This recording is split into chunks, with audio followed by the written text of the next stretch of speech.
Untuk mengantisipasi masuknya virus Middle East Respiratory Syndrome atau MERS di Aceh, petugas kesehatan Bandara Internasional Sultan Iskandar Muda menyediakan alat pendeteksi suhu tubuh di terminal kedatangan internasional.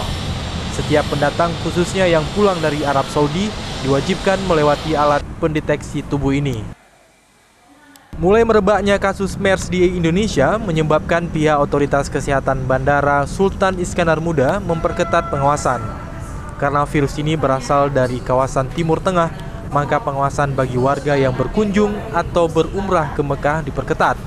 Para jamaah akan diperiksa kesehatannya.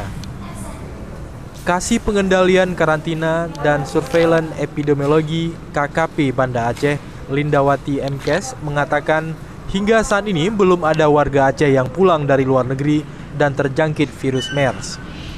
Untuk upaya pencegahan, pihak KKP Aceh telah mensosialisasikan kepada sejumlah travel di Banda Aceh untuk lebih berhati-hati dan selalu menjaga kesehatan jamaah yang akan berangkat umroh. Selain itu, pihak petugas kesehatan juga telah membagikan kartu Health Alert Card atau HAC kepada semua turis maupun jamaah umroh yang telah kembali ke Aceh. Jika dalam 2 minggu mereka mengalami sesak napas, batuk, dan demam, maka akan segera ditangani dan dikarantina.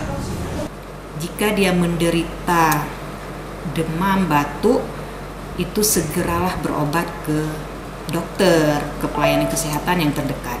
Jangan lupa memperlihatkan kartu kewaspadaan kesehatan yang telah dibagikan oleh petugas kantor kesehatan pelabuhan.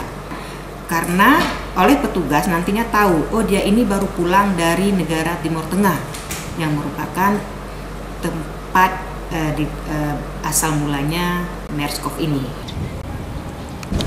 Dari Banda Aceh, Miss Darul Ihsan Munandar melaporkan untuk Aceh Video.